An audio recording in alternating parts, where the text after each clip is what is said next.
Hello guys, Somnath કિચનમાં આપનું હાર્દિક સ્વાગત છે.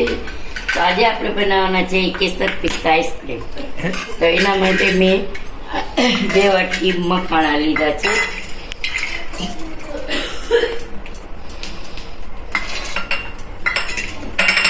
અને 2 વાટકી મખાણા લીધા છે અને 8-10 કાજુ લીધા છે.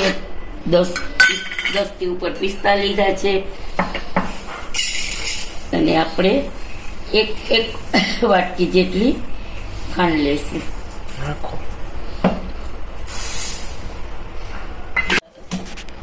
તો જુઓ, આપણે ખાંડ નાખી 1 વાટકી અને 1 વાટકી આપણે નાખશું ઘઉંનો લોટ, એટલે 1 ચમચી ઘઉંનો લોટ.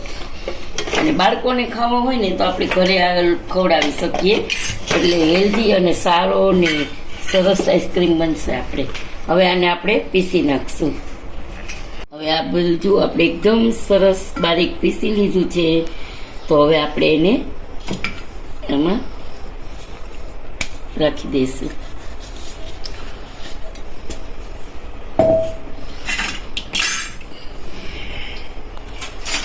પછી આપણે એક રૂમ ટેમ્પરેચર વાળું દૂધ હોય, ગરમ, બહુ ઠંડુ નહીં ગરમ નહીં, રૂમ ટેમ્પરેચર ઉપર દૂધ છે એ આપણે લઈ લેશું.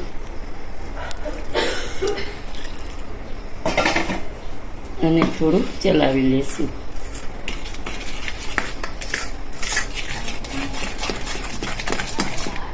જોઈ શકો છો ગાઈસ, આપણે મિક્સર વડે એકદમ મિક્સ કરી દેશું બધું. અને અહીંયા આપણે મેં નાની વાટકી મલાઈની લીધી છે, એ આપણે એમાં ઉમેરી દઈશું. તાજી મલાઈ છે.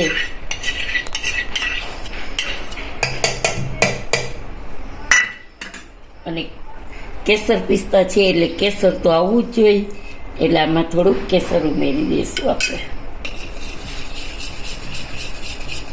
તો જો કેસરનો કલર આવી જશે.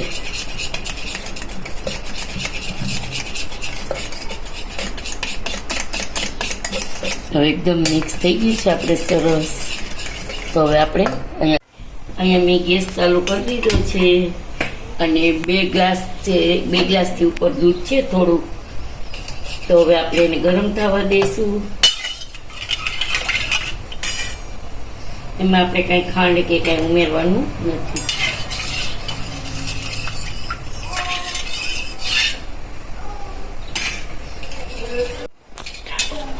તો ચલો ગાઈસ, આપણું દૂધ છે એ એકદમ ઉકળી ગયું છે. તો આપણે એમાં આ બધી જે છે પ્યુરી આપણે એ ઉમેરી દઈશું. પ્યુરી તો ના કહેવાય, પણ આ બધી ઓલી જે મલાઈ હતી ને એ બનાવી છે રબડી.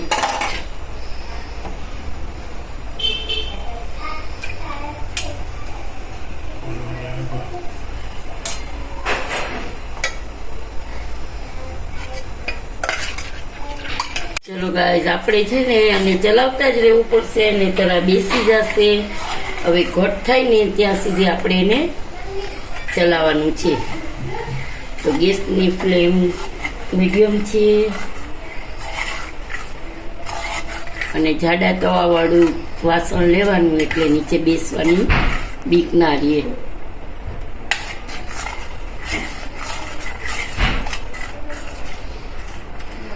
ગાઈસ, આપણું આ જે છે દૂધ એટલું થિકનેસ હોવી જોઈએ, જોઈ શકો છો તમે. હવે આપણે ગેસની ફ્લેમ ઓફ કરી દઈશું અને આને ઠરવા દઈશું. થોડુંક ઠંડુ પડે એટલે આપણે મારી પાસે આ નાની આઈસ્ક્રીમની મટકી છે એમાં આપણે નાખી દઈશું.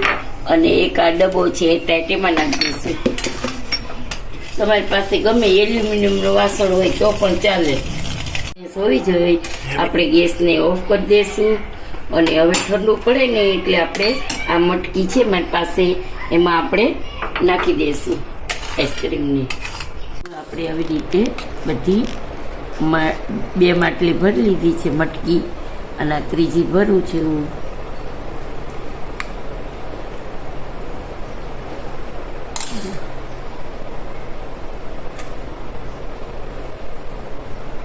તો જો આવી રીતે આપણે માટલી ભરી લીધી, આવી મટકી ભરી લીધી છે આઈસ્ક્રીમની. અને આ વધ્યું છે તો આપણે આઈસ્ક્રીમના ડબ્બામાં જ નાખી દઈશું, એરટાઈટ ડબ્બામાં.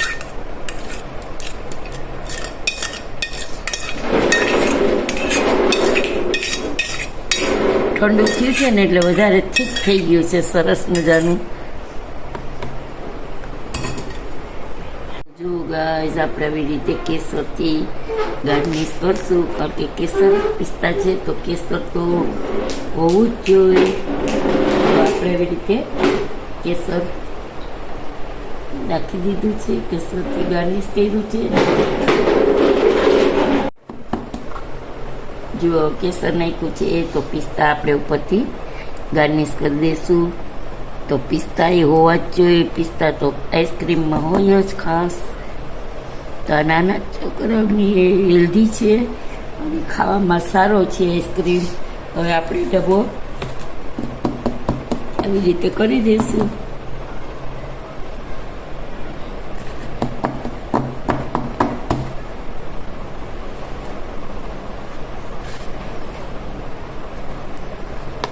હવે આપણે ટાઈટ ડબ્બામાં એકદમ ટાઈટ બંધ કરી દઈશું. અને અહીંયા આપણે આ મટકી છે એમાં પણ આપણે કેસર નાખી દઈએ. જો કેસર નાખ્યું છે તો પિસ્તા આપણે ઉપરથી ગાર્નિશ કરી દઈશું. તો પિસ્તા એ હોવા જ જોઈએ, પિસ્તા તો આઈસ્ક્રીમમાં હોય જ ખાસ. તો આ નાના છોકરાઓની એ હેલ્ધી છે અને ખાવામાં સારો છે આઈસ્ક્રીમ. હવે આપણે ડબ્બો આવી રીતે કરી દઈશું.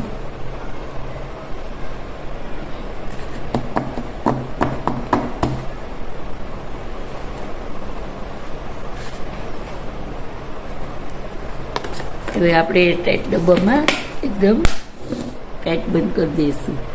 અને અહીંયા આપણે આ મટકી છે એમાં પણ આપણે કેસર નાખી દઈશું.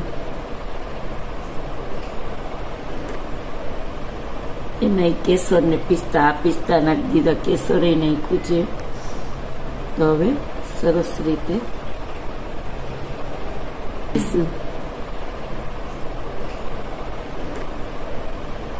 એમાં કેસર ને પિસ્તા નાખી દીધા, કેસર એ નાખ્યું છે. તો હવે સરસ રીતે થોડુંક કરી દઈશું. હવે એને ઢાંકણા ઢાંકી દઈશું અને ઓવરનાઇટ આપણે ફ્રીઝરમાં રાખવાનું છે. એને આપણે આ બધાને આપણે ફ્રીઝરમાં રાખી દઈશું. કાલે આઈસ્ક્રીમ બનાવ્યો હતો તો ઓવરનાઇટ રાખ્યો હતો ફ્રીઝરમાં. હવે આપણે જોઈ લઈએ કે આપણો આઈસ્ક્રીમ કેવો થઈ ગયો છે. તો જો મસ્ત જામી ગયો છે, સરસ મજાનો. જોઈને જ મોઢામાં પાણી આવી જાય. જોઈ લ્યો. તો આપણે જો અહીંયા આઈસ્ક્રીમની અદ્વિત આઈસ્ક્રીમ ખાશે. આઈસ્ક્રીમ ખાઈશ ને ઉપર આપું ઉપર જો સરસ રીતે આઈસ્ક્રીમ એકદમ સ્મૂથલી રીતે આપણે આમ ચમચીથી લઈ શકીએ છીએ. જો આઈસ્ક્રીમ અદ્વિત કેવો છે કે જે પછી ખાઈને ઠંડુ છે ને બહુ કેવો છે એમ કે આઈસ્ક્રીમ કેવો છે? આઈસ્ક્રીમ આઈસ્ક્રીમ કેવો છે? તો જો તમે આઈસ્ક્રીમ આપણો એકદમ સરસ જામી ગયો છે. આપણે ટેસ્ટ કરીએ કેવો લાગે છે. બહુ મસ્ત લાગે છે.